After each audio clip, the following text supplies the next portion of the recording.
Aga siis teeme siis natukene vestlust ja meil diivani peal juba on kohad sisse võtnud Ülar Haug korteriühistute liidu nõukogust, nõukogu liige ja nagu ta ise ütles, tal mõned kortermajad ka, millest ta võib kõneleda natukene.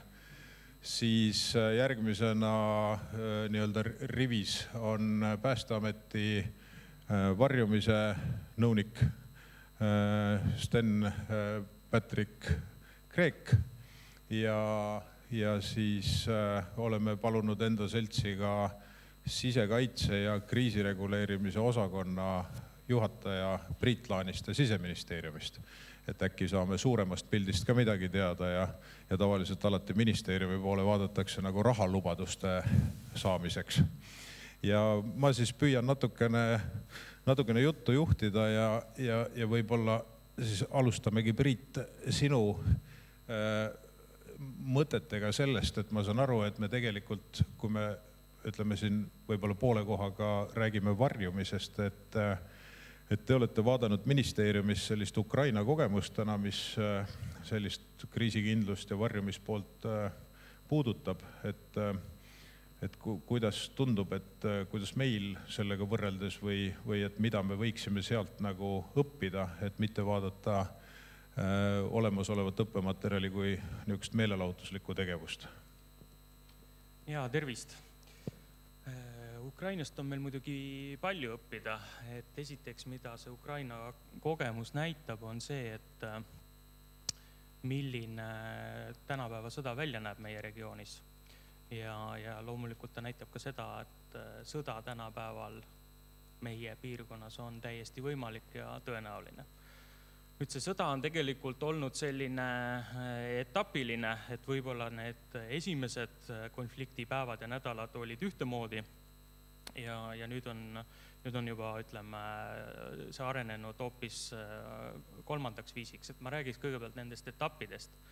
Ja see on seotud ka selle varjumisega, ma toon kohe ka näiteid, et kui see sõja esimesed päevad iseloomustasid sellised täppislöögid strateegiliste objektide vastu, siis see tooks kaasa selle, et varjumist on vaja eelkõige siis nende strateegiliste objektide lähedal. Mõne aja pärast see sõda teatud piirkondades arenes selliseks väga intensiivseks, pikaajaliseks, eelkõige siis suurtükituleks, kus põhimõtteliselt tehti linnad maatasa. Ja seal on tegelikult selle varjumisega nüüd ütleks nii, et varjumine ei ole lahendus. Võtame kas või Mariupoli, mis lõpuks jäi piiramisrõngasse, et seal ei ole enam küsimus selles, et kas on ohutu koht, kus varjuda. Küsimus on selles, et kuidas need inimesed seal üldse elavad. Et kui vett ei ole ega tule, toitu ei ole, ravimid ei ole, mingid teenused ei ole, siis sellest varjendist ka ju kasu ei ole. Ja sellistes piirkondades tegelikult ainuõige oleks õigel ajal evakueeruda. Kui see vähegi veel võimalik on, tuleks sealt ära minna. Sest üks hetk see enam ei ole võimalik ja seal lihtsalt saab väga palju inimesi hukka.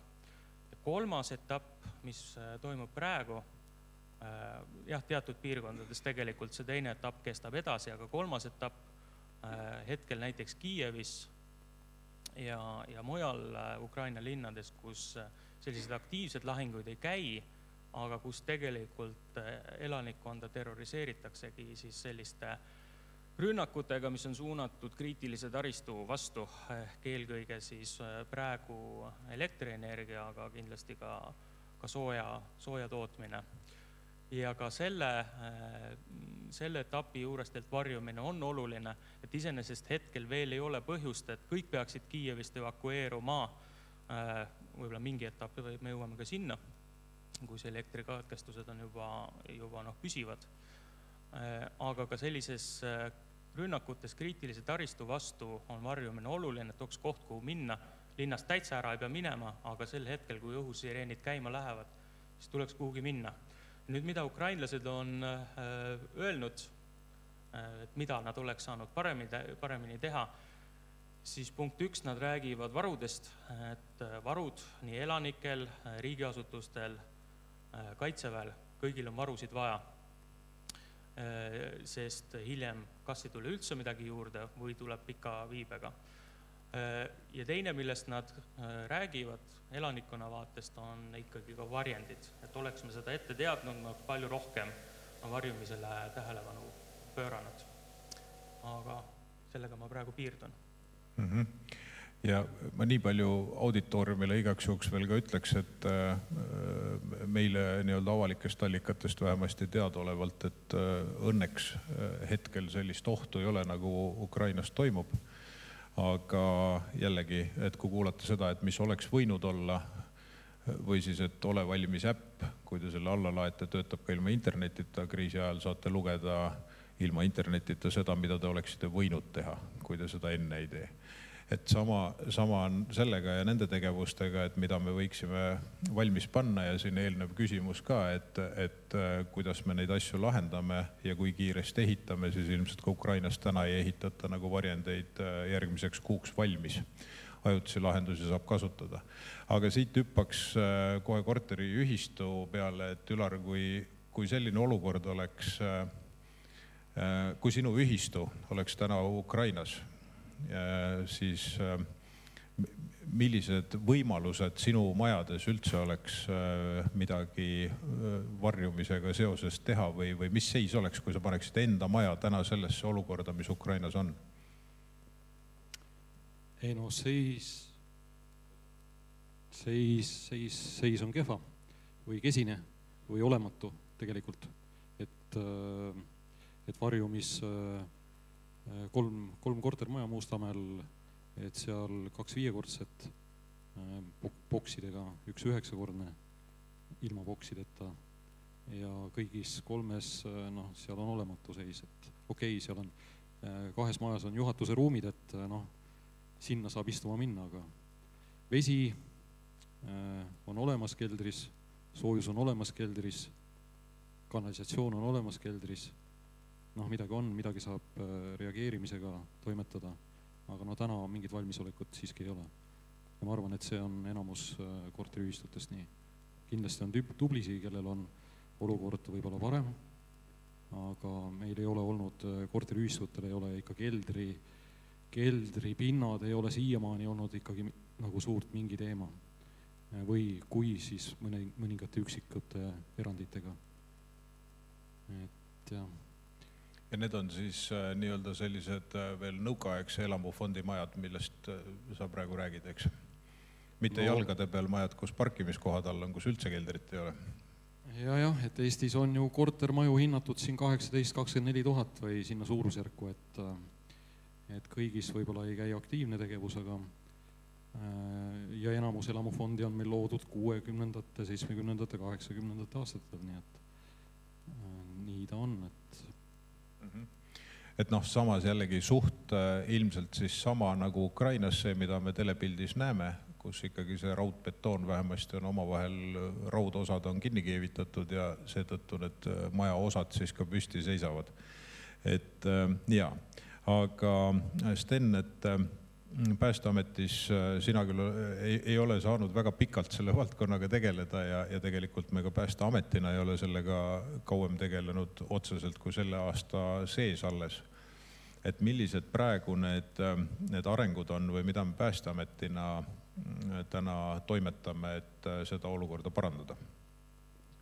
Tere ka minu poolt, et me nüüd töötame põhimõtteliselt 2 suunas, et üks on siis avalike varjumiskohtade märgistamine, loomine. Siin toodi välja suuremates Eesti linnades, et meil on tegelikult täna juba ligi 70 avaliku varjumispunktiga väljaspool suuremaid linnu, võime öelda Lihula, Haapsalu, Kuressaare, et on ka need kohad olemas. Ja seda teed, sellega me läheme aina edasi, et kohad ära märkida. Teine teema ongi nüüd just kortermajad. Et kortermajade puhul me muidugi ei räägi avalikest varjumiskohtadest, et eelkõige on suunatud see tegevus siis kortermajas elavate elanikele, et avalik varjumiskoht on ikkagi eelmõeldud inimestel, kes on siis avalikus ruumis hetkel, kui tekib mingi siis varjumise vajadus. Korterelamutel on just see, et kui mingil põhjusel ei ole tehtud evakuatsiooni, et siis on vähemalt mingisugused ka võimalused mingilgi määral varjuda, jah.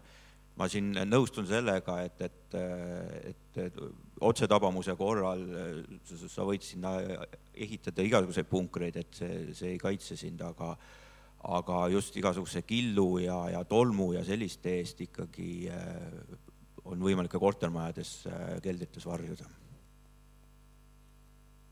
Selge. Priit, kui sa peaksid natukene laiemalt ütlema selle kriisi reguleerimise elanikkonnakaitse poliitika kujundajana sellest, et korraks võtame seda laiemat pilti, et millised suunad meil täna kujunevad ütleme järgmiseks aastaks, seepärast, et me oleme, tundub, et otsustanud 2023. aastal kõik asjad valmis saada, nii elanikkonnakaitse kui varjendid ja tänases seisus me tegelikult ohuhinnang ütleb seda, et ilmselt järgmisel aastal ohuhinnang meie suhtes sõjalises mõttes vist ei muutu, vähemalt see, mis on avalikkusest läbi käinud. Aga et 2024. aastaks me peaksime olema palju rohkem valmis kui täna, et kuidas siis nende võib-olla täitsa lausa nagu üldsuundade mõttes, et mis tundub nagu Siseministeeriumi poolt fookuses olevat. Jaa, ma hakkan kaugemalt pihta ja keskendun sellele varjumisteemale, et elanikkonnakaitse on tegelikult väga lai. Aga varjumisteemat on viimase 30 aasta jooksul valitsus arutanud 2 korda ja varsti arutab 3. korda. Aga esimene otsus, et selgitada, kuidas me oleme asjadega siia jõudnud, kus me praegu oleme, esimest korda varjumise teemat arutati 1993. aastal valitsuses. Ja siis oli küsimus selles, et meil oli siis Nõukogude okupatsioonist jäänud suur hulk varjendeid ja arutati seda, et mis me siis nendega teeme. Ja selle juures oli ka kaardistus, et mis see 1993. aasta varjendite seis oli, et see on tegelikult täitsa alles ja paljud nendest hoonetest on siiamaani ka täitsa alles. Paljud jälle ei ole ka. Aga tollel hetkel valitsuse otsus oli, et me varjendeid edasi ei arenda ja ei panusta ka nende siis ülalhoidmisele. Et keegi neid maju lammutama ei hakanud, aga kellegi ülesandeks see ülalhoidmine ei jäänud. Ja niimoodi 1993. aastast kuni siis sinna 2014. see teema seisis. 2014 tuli meil Krimm, Ida-Ukraina ja hakati selle teema peale jälle mõtlema. Kõigepealt tehti elanikkonnakaitse kontseptsioon, mis rääkis laiemalt elanikkonnakaitse teemadest ja rääkis ka veidi varjumisest, aga ei jõudnud sellise hea lahendusena ja siis tehti eraldi veel üks varjumise ekspertrühm Riigikantselei juures, mis keskenduski sellele, et mis see nii-öelda Eesti riigi siis poliitika on varjumise küsimuses. Ja seal oli erinevad alternatiive, 5 või 6 täpselt ei mäleta, nendest üks oli see, et jätkame siis seda 1993. aasta poliitikat, et ärme tee midagi, aga kuna juba pärast seda Krimmi ja Ida-Ukraina sündmusi, ütleme nii, et see valik ei olnud enam mõistlik.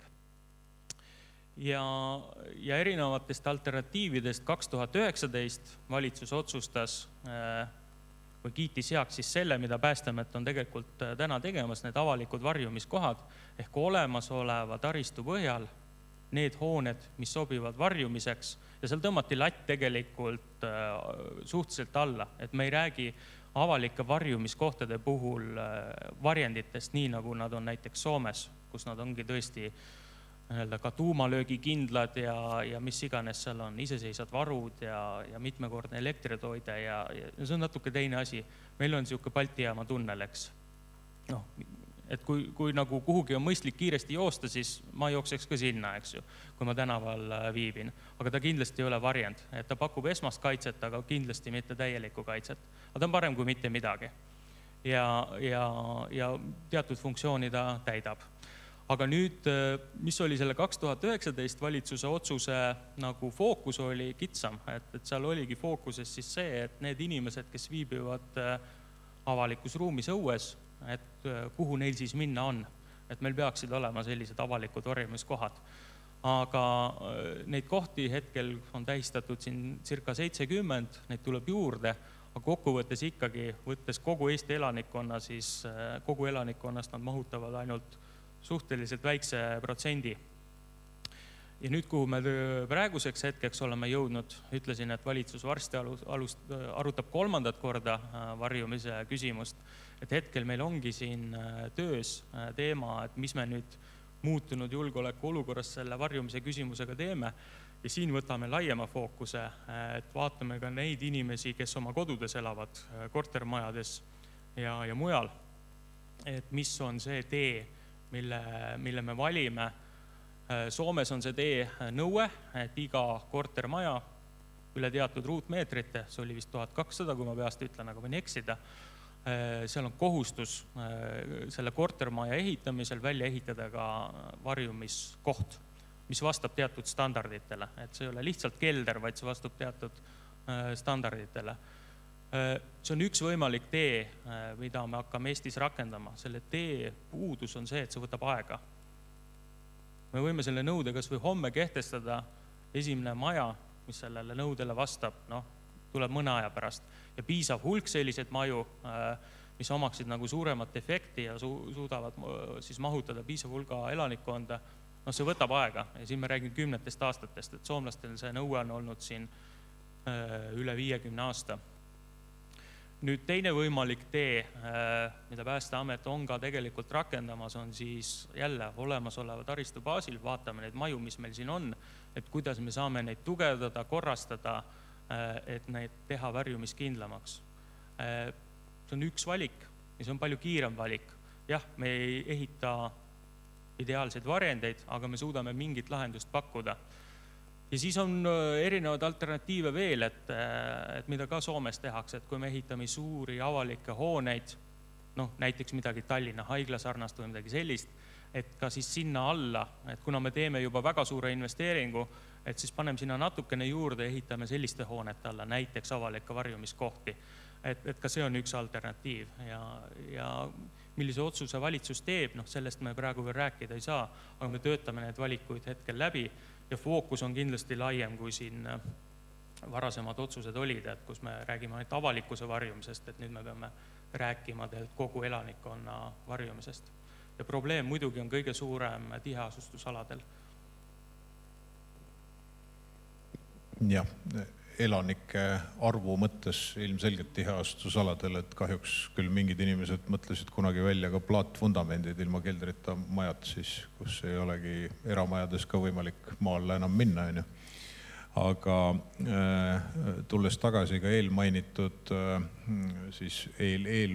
minu poolt ühele uurimustööle magistriõppes, ehk siis Piret Avarmaa magistritöö eelmisest aastast, mida ma enne mainisin, et kus siis oli ekspertintervjuude käigus jõutud selleni, et paneelmajad siiski võiksid sobida nendeks varjumispaikadeks, nende keldrid ja esimesed korrused, et mis tundub siis tänases päevas ja pildis vaadates Ukraina kaadreid ka üsna tõenäoline ja kui midagi muud võtta ei ole, siis on see parem kui mitte midagi. Ukrainas juhtus minu teadmise järgi ka see lugu, et 2014, kui neil sõda päriselt algas, siis tegelikkuses oli nende olukord oli umbes sarnane, isegi ei saa öelda võib-olla meiega, et meil ka kuskil on mingid varjendid mingisuguse tehasetööliste või nomenklatuuri jaoks nõukaajast olemas, mis ei ole täna kasutatavad, nii nagu see ekspertrühm ka tuvastas kunagi ja mille siis ka kunagi valitsus otsustas, sest kõiges ikkagi on ju valitsuse käsi on alati mängus. Aga et ka Ukrainas olid seal ööklubid ja poed ja sellised asjad sees 2014, seda nad on vähemalt ise öelnud ja mitte keegi ei teadnud, kus nad on. Et peale seda nad alles hakkasid neid märkima ka lausa Google Mapsi, et inimesed teaksid, kus on. Metroojaama olemasolu teab igaüks, eks. Ja lihtsalt võib-olla kommentaariks see, et kui Eesti Päästeameti peadirektor rääkis Soome nii-öelda Päästeameti peadirektoriga, siis soomlane nüüd hiljaaegu viimase poole aasta sees, et siis Soome peadirektor ütles, et tal on üks väga suur mure, et tal on 1,2 miljonile inimesel on varjendi kohad puudu ja meil Kuno Tammearul ei jäänud muud öelda, kui et tal on täpselt sama mure. Nii et nii see paraku on. Aga jaa, meil ei ole seda nõuet olnud, teised on ees. Aga mida me võiksime välja pakkuda või teha ise selleks, et seda olukorda parandada näiteks kortermaja või ühistu vaates, et kas me saame midagi teha. Võtame kõigepealt need asjad, mida me teha saaks ja siis pärast lõpus räägime natuke rahast ka. Enne räägime sellest, mida teha, sest muidu kui me hakkame rahast rääkima kohe, siis me räägime kuni lõpuni ainult rahast. Jaa, et no alati peab mõtlema niimoodi, et või ei tohi mõelda, et me ei saa midagi teha, et siis ei juhtu midagi, et ikka peab positiivselt.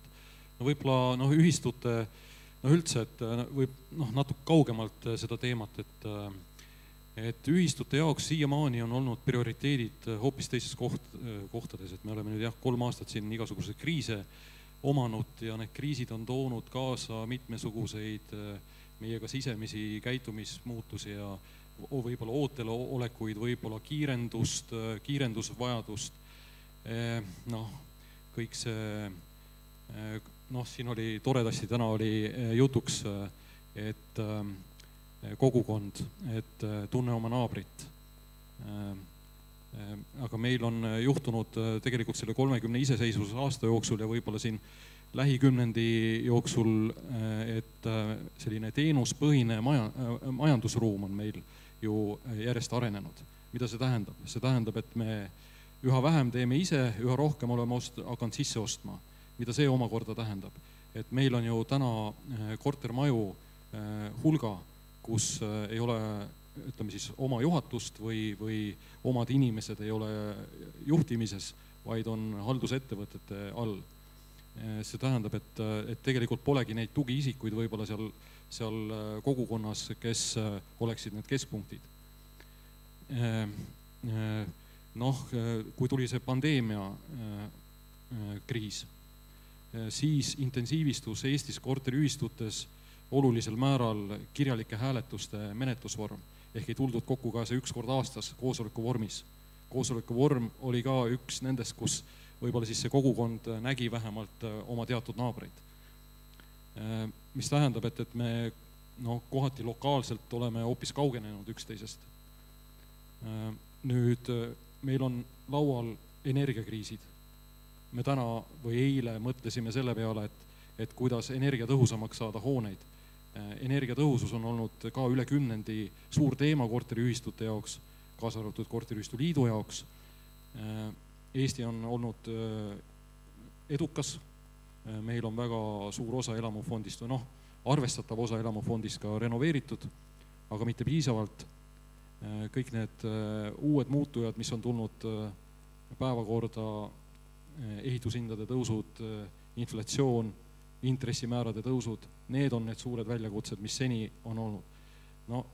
Me adume, me saame aru, et see maailm on ühendatud ja sõda Ukrainas ei jäta meid või paneb mõlgutama mõtteid ka nendel teemadel, miks me siin täna oleme. Küsimus on võib-olla selle varjendite osas ja eelkõige see, et kuhu me selles prioriteetide skaalas nüüd selle varjumise teema endal siis asetame. Ja ühistute, mõnes mõttes on ühistud ju, see kogukonnad on, ütleme, olnud ikkagi suhteliselt säästlikud ja selline, sootsiumi vorm. Ehk et me oleme püüdnud ju säästlikult hakkama saada, vajadusi kaardistades ja siis arendades seda, mida on vaja. Need suured väljakutsed on olnud kulukad, nende kehtestamine on keeruline, ja kaasa arvatud nüüd nende varjumiskohtade väljaehitused, mis võiks olla täna, ongi kindlasti oluliselt aktuaalsem kui kunagi varem. Et ka seal tuleb ikkagi rahast rääkida, rahalised kulutused me peame planeerima. Võib-olla mis see kõige tähtsam on üldse, miks ma julgen või õigemini peangi tänama Päästeametit, et sellise toreda päeva siin on korraldanud ja kogu teie initsiatiivile, mis te muidu teete, et selle teadvustamise rolli kannate, et ongi, et me peame teadvustama, see teadvustamine annab meile aega. Me ei tea, kui palju meil on aega, et neid asju siis kas välja ehitada või toimetada selles liinis. Et kui me mõtleme korra Ukraina peale, siis nendel oli sõjaline konflikt ju 2014. aastast reaalselt koha peal. Täna eskaleerus see või õigemini aastal 2022 eskaleerus, mis tähendab, et neil oli 8 aastat sisuliselt aega konkreetselt, see kriis oli nendel ühiskonnas olemas. Et meil õnneks seda ei ole, meil on hirmud. Hirm on muidugi hea motivaator ja edasi lükkav lõud või teistpidi ta ei ole hea motivaator. Samas me nende oma sootsiumitega ei ole nii palju rikkad, et teha asjatat kulutusi, et investeerides või jättes katused korda tegemata või hoone energiatõhususe tahaplaanile ja prioritiseerides nüüd varjukohtade teema, me tõmbame mingid teised teemad, tähendab, lükkame tahaplaanile. See on see võib-olla see küsimus, mis on meil ka siis nagu oluline, et kuidas mõista, et mis see nagu tähtsam on. Aga tulles, kõik ei ole nüüd nii võimatu ja kõik ei ole ka rahaga seotud. Kindlasti koha peal on elementaarseid ja lihtsamaid asju, mida saab teha, et siin oli ühe teie kolleegi poolt siis see hea üleskutse, et alustage keldrite puhastamisest. Tõepoolest sellest tulekski alustada, et vaadata kõigepealt, mis seal keldris on, et seal keldris oleks puhas, seal oleks võimalik liikuda ja võib-olla ka midagi arendada ja sealt edasi kaardistades siis üht koma teist. Tõepoolest oma nende 5-kordsete Mustamäe kortermajadega ka, et selgunud on siin tõsiasi, et me isegi ei tea täpselt, et kellele milline see keldriboks kuulub, et peabki hakkama siis sellest pihta, et kaardistada kõigepealt, et millised ja siis oleme korraldanud ka mitu jäätmekonteinerit, et kõik see vana 30 aasta jooksul või rohkem aja jooksul kogutud prügiselt minema saaks, et tekiks ruum ja sealt edasi on võimalik juba üht-teist siis sammuvalt edasi minna. Üldiselt ühistud, kohati, eks see on lokaalne, et nad vajavad samamoodi aega seedimiseks, et siis neid meetmeid nagu suudaksid ütleme, mentaalselt vastu võtta kui rahaliselt siis toetada. Pikaks läks vist jutt, aitäh. Väga hea, meil natuke ikkagi on veel aega. Ma vahepeal enne, kui ma Steni käest küsin Päästeameti fookuste kohta järgmiseks aastaks, küsin, et kas äkki saalis on mõni mõte tekkinud, kelle juurde ma võiks tulla mikrofoni andma. Et kui te tahate midagi diskussioonis osaleda, siis andke käega märku. Püüan lennata teie juurde ja anda võimalusega kaasa rääkimiseks, või on mõni küsimus. Siis andke märku, ma proovin vahepeal siis saali ka vaadata, muidu viisakust vaatan kaasvestlejatele otsa. Aga Sten, võib-olla sa ütled, mis on siis Päästeameti järgmise aasta fookuses seoses korteriühistutega, kui selle peale niimoodi mõelda, mis me täna juba teame? Üks teema, mis ka täna juba välja tuli, TalTech siin ka esitles natuke, et on siis Päästeamet tellis siis TalTechilt analüüsi meie tüüpsete korterelamute siis kriisi ja uhku või sõjakindluse kohta ja samas tegelikult ka meile antakse näpunäiteid, mida siis nende erinevate hoonetega saaks teha, et siis neid pisutki kindlamaks, varjakindlamaks teha. Et selles suhtes see töö peaks valmis saama veebruari lõpuks, et siis me saame ka kindlasti seda infot välja anda ja presenteerida neid teemasid. Teine teema muidugi on see, et mis tuli ka välja just, et igasugused keldrite koristamised asjad, et Päästeametil on järgmiseks aastaks circa 1 miljon eurot selleks, et nüüd toetada just korteriühistuid siis selle varjumise teemal. Et me täna veel kaardistame, peame isegi siis aru, et millised on siis need tegevused, et mida me saame toetada, aga kindlasti näiteks see sama keldrite koristamine, see on kindlasti nagu üks nendest, et kas võib-olla ka mingisuguste elektrisüsteemide projekteerimine, et sinna saaks panna siis generaatoreid juurde lisada ja sellised teemad, aga see on meil nagu selles suhtes, meil on teada enam-vähem rahasumma, aga need tegevused, mida me siis saame toetada, see me saame nagu välja tulla järgmise aasta alguses. Jah, juba võtsid rahateema üles, 1 miljon käis läbi, ma arvan, et ma meelega hommikul ei öelnud välja, palju raha on, et siis lootuses, et teid näha siin ka peale lõunat saalis.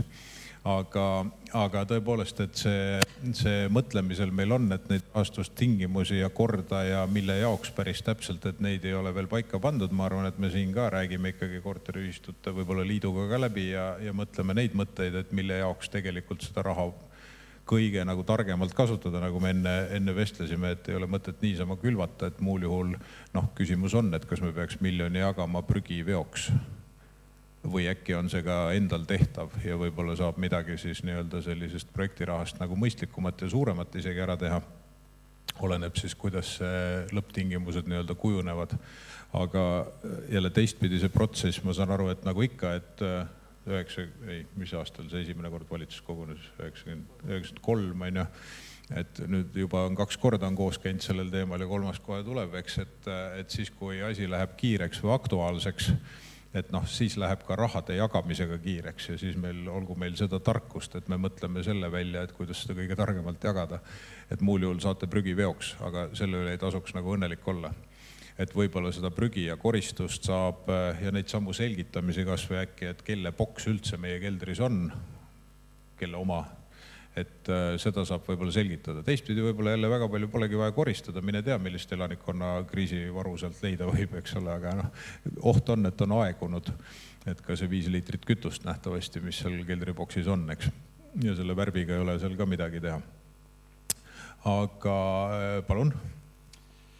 Aga õnneks või meie seas on ühiskonnas ka selliseid tublisi ühistuid ja ühistujuhte, et ma siin alles paar päeva tagasi käisin ühe Mustamäe ka 5-kordse maja keldris, kus ma kuulsin, et ma tahtsin just näha, et kuidas need asjad tehtud on ja tõepoolest pikaajaline ühistujuht on siis ajaga jõudnud välja ehitada, seal oli töömeestele tehtud eraldi selline nurk, kus oli kraanikauss, veevõtukoht, siis vee äravool, siis seal oli töökojaruum, tööpingi, kruustangide ja kõikide võimalike tööriistadega, kaasa arvatud akutrellid ja see oli vabalt kättesaadav, tähendab, ta oli avalik keldriruum ja ta oli siis maja elanikele kättesaadav, seal oli WC-pott paigaldatud, nii et seal olid siis redelid, oli tulekustutid, olid tulekustuti märgid, nii et tegelikult väga tore oli sellist lahendust seal näha. Ja mind kummastas see, et ja siis kõikidel korteritel olid veel boksid ka olemas, nii et olid seal mitmed sellised ruumid, istumiskohad ja kõikidel olid ka veel boksid olemas.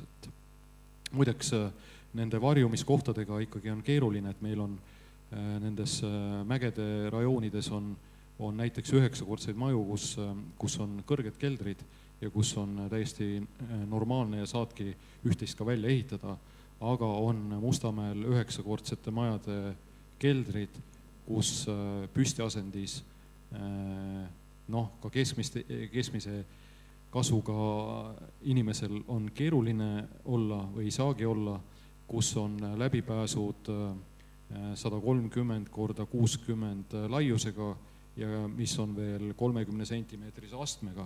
Nii et see vana inimene, kellel on liikumisraskus, seal hädakorras võib-olla ja teiste toel saaks seal võib-olla liikuda, aga sisuliselt ikkagi sellised keldrid varjumiseks on see häda vaja lahendus. No ilmselgelt jah, selles mõttes, et mina olen tähele pannud isegi enesekriitikaga hea asi, et ise ka ja kolleegid ka ja ega me ei oskagi võib-olla alati niimoodi mõelda, kui me mingisuguse stsenaariumi endale alla võtame, et mis võib juhtuda, siis me kipume mõtlema nii, et me peame nende tingimused sättima kriisi ajaks sellised, nagu nad on tavaolukorras. Ilmselgelt ei ole. et selles suhtes on jah, paraku tõesti, et osades ongi astmed, osades on väiksed uksed.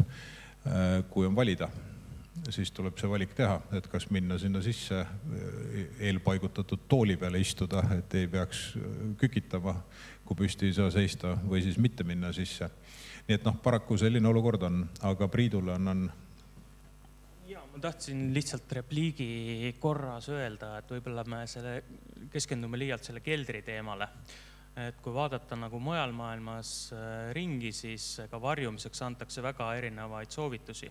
Kõige hullem on see, kui inimene on selle rünnaku ajal õues, välitingimustes. Siis esimene soovitus on minge siseruumidesse, kui see ei ole võimalik, siis on soovitus viska lihtsalt pikali maha.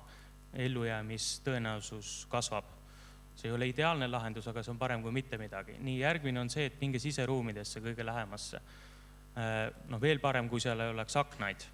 Aga nii, kui on siseruumides olek, jällegi ellujäämistõenäosus kasvab. Nüüd ilma akendeta ruum, tegelikult igas korteris on vannituba, mis paljudes majades on eraldi betoonboks, päris korralik bunker tegelikult. Muidugi seal on ka erinevaid probleeme, mõni inimene on ukse ära võtnud ja nii edasi, aga iseenesest see vannituba juba on ka selline koht, kuhu võiks täitsa soovitada minna. Seal on muidugi erinevaid probleeme, et vannituvad on väiksed, 4-liikmeline pere või ka 3-liikmeline, ega seal magada ei saa, eks. Aga kui on vaja ajutiselt minna kiiresti, see on ka üks võimalus. Ja nüüd see keldrid, see on lihtsalt ka järgmine võimalus, aga mida ma tahan öelda, see ei ole nagu ainus lahendus.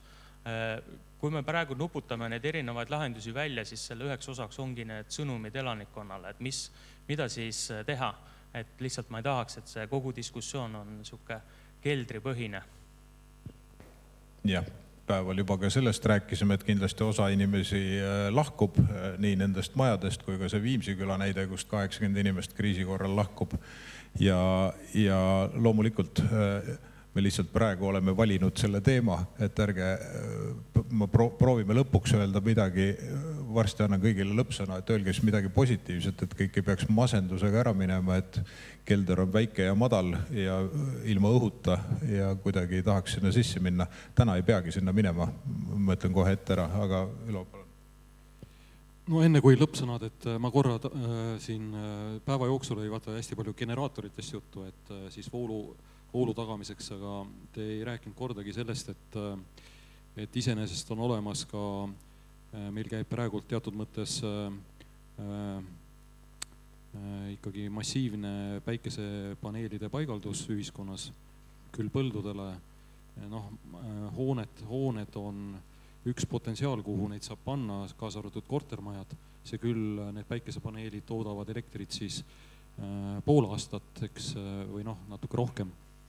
Ja siis on üks uus teema, kus on kogemusi vähe, aga mis on ikkagi teatud potentsiaal, on need akupangad, mis on ka üks võimalus, et tagada hädaolukorras 8 tunniks või rohkemateks tundideks mingisugunegi elektrivarustus, kaasa arvatud mobiilide laadimisvõimalused ja nii edasi ja keldrid kindlasti sobivad ka nende jaoks, et võib-olla seda peaks veidi kergelt või rohkem fookuses hoidma.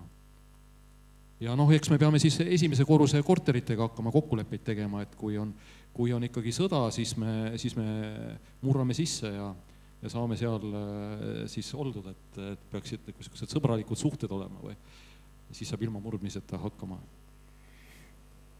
Jah, ma loodan ka selle peale, et kui päris olukord käes on, loodame, et seda kunagi ei tule, aga üldiselt ka eestlastel siis on ikkagi natukene rohkem koostöövalmidust kui tavaolukorras, et muidu me istume üksteisest ikkagi, täna istume isegi ridade vahedega või vähemalt üks koht peab vahepeal vahel olema, et naljalt muidu kokku ei saa.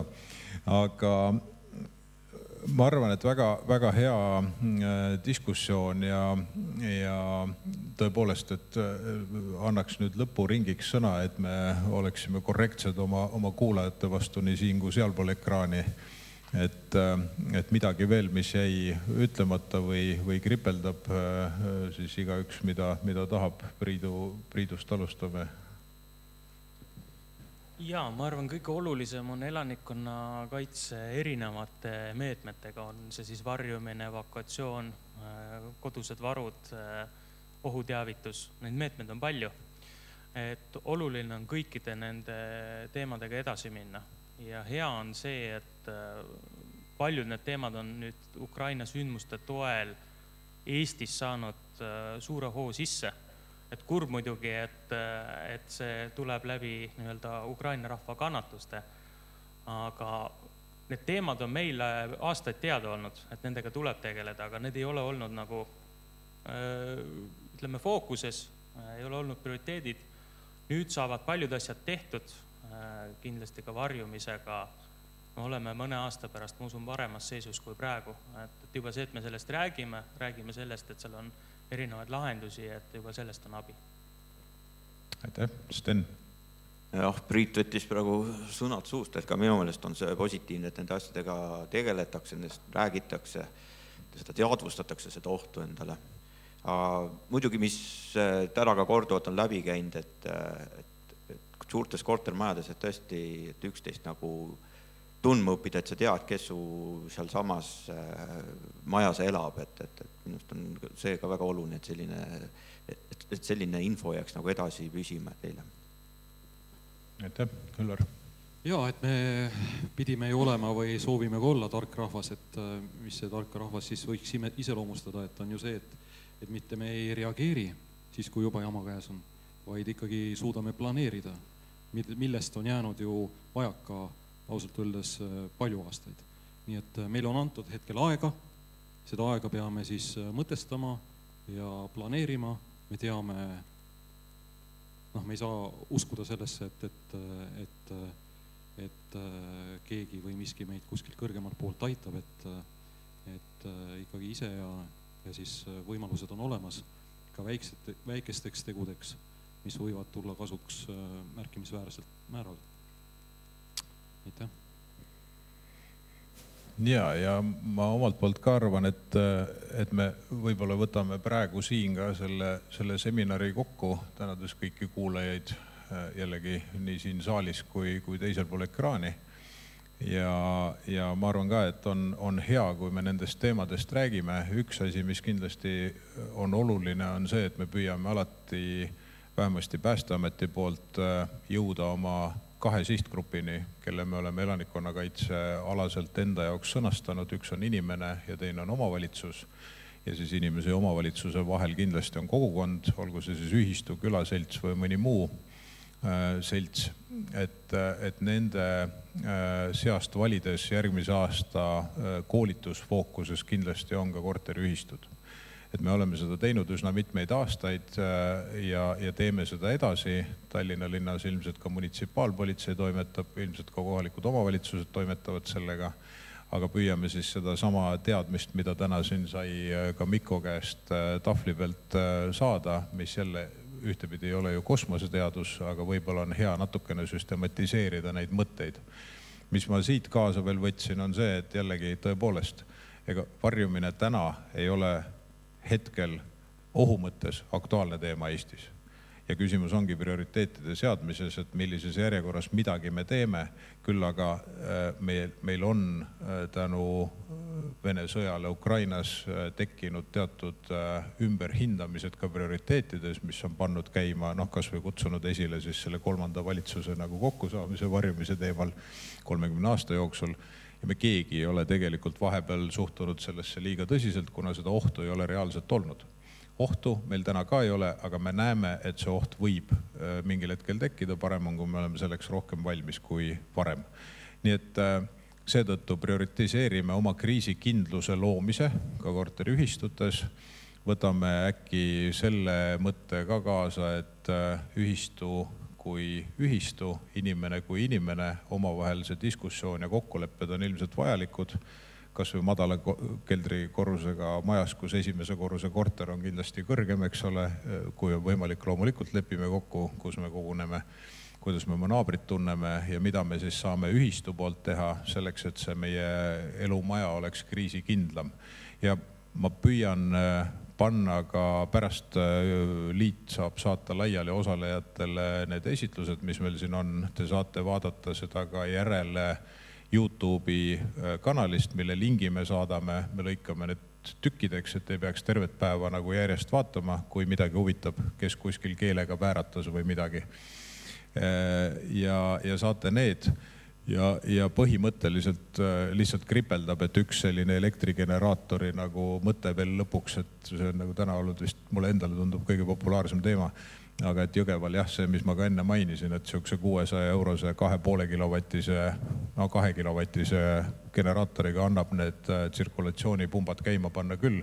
Sinna juurde osteti veel 2 plastkasti, et generaator ei saaks väljas märjaks ja pikendusjuhe ja oligi kogu lugu. Ei maksnud liiga palju, oli ise tehtav ja võib-olla tänu sellele midagi saab paremaks juhul, kui peaks tõesti elekter ära minema. Ja need, kes saavad need akupangad suured, need on need, kes viimasena ostavad. Need on palju kallimad ja neid veel on müügil, kui vaatate, pakutakse, aga need on kallimad, kuigi neid saab sisetingimustes kasutada. Nii et ei saa soovitada, et kõik ruttu generaatorit ostma, aga järgmine aasta on veel aega.